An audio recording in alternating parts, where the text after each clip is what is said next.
स्टूडेंटों का सवाल आ रहा है कि इसमें अंडरटेकिंग का मतलब क्या है। तो देखिए दोस्तों, होल्ड स्थिति का मतलब है अगर आपका रिजल्ट होल्ड पर है तो इसका मतलब यह नहीं है कि आप परीक्षा में फेल हो गए हैं। इसका मतलब सिर्फ इतना है कि आपका रिजल्ट इसलिए रुका है क्योंकि आपका नामांकन प्रमाण पत्र गलत है या फिर उपलब्ध नहीं है। अंडरटेकिंग का मतलब यह होता है कि कुछ उम्मीदवारों को अपने रिजल्ट में अंडरटेकिंग भरने के लिए कहा गया है। इसका मतलब है कि आपको एक फॉर्म भरना होगा जिसमें आप यह घोषणा करते हैं कि आपके पास नामांकन प्रमाण पत्र है या आप जल्द ही जमा कर देंगे।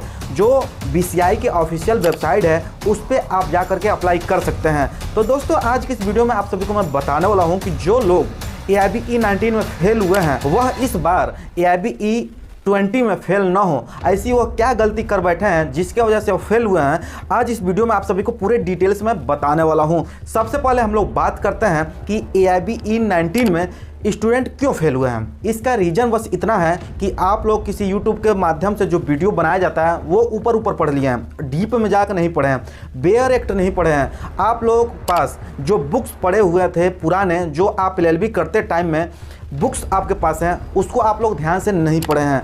इस वजह से आप लोग फेल हुए हैं। और हर बार BCI वालों के तरफ से 100 क्वेश्चन में से कुछ क्वेश्चन डिलीट कर दिए जाते हैं। जो विड्रॉल लिख करके आता है वो डिलीट कर दिया जाता है, जिसके वजह से कुछ बच्चे तो पास भी रहते हैं और बाद में फेल हो जाते हैं। यह सबसे बड़ा रीज़न है BCI का, और BCI अपनी गलती कभी नहीं मानती है, यह बच्चों के ऊपर थोप दिया जाता है। अब मेरा सवाल यह है सभी लोगों से कि जो पेपर, जो क्वेश्चन तैयार किया जाता है AIB E के लिए, तो क्या वहाँ पे पढ़े लिखे लोग नहीं हैं? वो लॉ ग्रेजुएट होते हैं, कोई PhD किया रहता है, वह लोग जा कर के अगर क्वेश्चन पेपर तैयार करते हैं और बाद में क्वेश्चन डिलीट कर दिए जाते हैं पेपर होने के बाद, तो इसमें किसकी गलती है? स्टूडेंट की गलती है कि BCI वालों ने जो पेपर सेट किया उनकी गलती है? लेकिन इसमें होता कुछ नहीं है। इस बार भी यही हुआ कि AIB E19 में 100 क्वेश्चन का पेपर हुआ था और उसमें से 7 क्वेश्चन डिलीट कर दिए गए थे और इसका खामियाजा भुगतना पड़ा स्टूडेंटों को। अब 93 क्वेश्चन बचे थे। 93 में से ही जो जनरल और OBC थे उनके लिए 42% लाना था, और वहीं पर जो SC ST और डिसेबल कैटेगरी के थे उनके लिए 37% लाना था। उसके बाद ये लोग पास हो सकते थे। वीडियो में कई स्टूडेंट क्वेश्चन किए हैं कि सर मेरा 45% आया फिर भी मेरा रिजल्ट फेल दिखा रहा है। कोई क्वेश्चन कर रहा है कि मेरा 37% आया है, मेरा फेल दिखा रहा है। तो देखो दोस्तों, इस बार आप लोग क्या करिए कि कॉपी रीचेकिंग के लिए आप लोग अप्लाई करिएगा। हो सकता है कि आप लोग पास हो जाएं, लेकिन हर बार यह गड़बड़ी होती है, इसका जिम्मेदार कौन है, यह मेरा सवाल है। बाकी आप लोग खुद समझदार हैं क्या करना चाहिए क्या नहीं करना चाहिए। अब हम लोग बात करते हैं कि जो AIB E20 का पेपर होगा इसमें आप लोग फेल ना हो, इसके लिए आपको क्या करना चाहिए। तो सबसे पहले आपके पास जो LLB का बुक्स है, जो नया कानून बना है BNS, यह सारी बुक्स आपको पढ़नी पड़ेगी। ऊपर ऊपर से नहीं, डीप में पढ़ना पड़ेगा। और वहीं पर आपको बेयर एक्ट की बुक खरीद करके ही पढ़ना पड़ेगा, क्योंकि कोई भरोसा नहीं है BCI वालों का कि कब कहाँ से किस तरह से क्वेश्चन आपसे पूछ सके। इस तरह से आप लोग तैयारी करिए, और हो सके तो किसी का कोर्स खरीद लीजिए।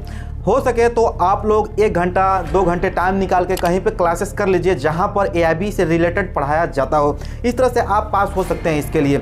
और जो नए स्टूडेंट पहली बार AIB E का एग्ज़ाम देने जा रहे हैं उनको मैं सलाह दूंगा कि आप लोग थोड़ा सा अभी से तैयारी करना शुरू कर दीजिए, क्योंकि अभी देखिए अप्रैल और मई के बीच में AIB E20 का फॉर्म आवेदन किया जाएगा और इसका जून और जुलाई में इसका एग्ज़ाम होता है। तो तैयारी करने के लिए आपके पास भरपूर टाइम है, पेपर दे सकते हैं। और पेपर देने में आपको सबसे बड़ी सुविधा की बात यह है कि आप लोगों के पास अगर बेयर एक्ट से तैयारी किए हैं तो बेयर एक्ट गाइड लेकर जाने का आपको अनुमति है पेपर हॉल में। जहां पर आप लोग एग्जाम देंगे उस हॉल में आप लोग ले जा सकते हैं, अनुमति है, यानी कि नकल करके पास हो सकते हैं। तो इस तरह से आप पास कर सकते हैं। AIB E का फॉर्म अप्लाई करते समय आपको किन बातों का ध्यान रखना चाहिए यह मैं बता देता हूं। हाई स्कूल, इंटर, BA और LLB के पूरा मार्कशीट आपके पास है तभी आप लोग आवेदन करिए। और उसके बाद आपके पास एक पासपोर्ट साइज फोटो होगा, वो भी चाहिए। और उसके बाद जब आप LLB कर लेते हैं तो आप लोग अपने स्टेट बार में जो एनरोलमेंट कराए हैं उसका भी जो कार्ड है उसकी भी फोटोकॉपी लगेगी,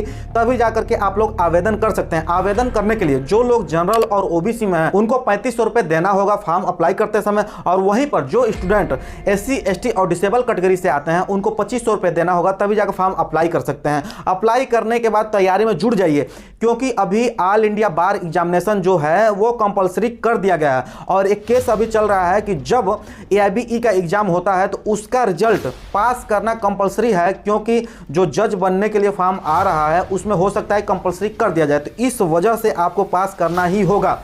और एक सुविधा इसमें यह है कि आप चाहे 1 बार 2 बार 3 बार फेल हो जाएं, कोई दिक्कत नहीं है, आप लोग हमेशा फॉर्म अप्लाई करके पेपर दे सकते हैं और पास कर सकते हैं। तो इस तरह से आप अपना तैयारी करते रहिए, और AIBE 20 का कोई भी प्रॉब्लम आए, कुछ भी जानकारी आपको चाहिए तो मेरे दिए गए नंबर पर कॉन्टैक्ट कर सकते हैं, और नहीं अगर फ़ोन लगता है कमेंट करके मुझसे जानकारी प्राप्त कर सकते हैं। हम लोग मिलते हैं एक नए वीडियो में एक नए टॉपिक के साथ, तब तक के लिए जय हिंद, वंदे मातरम।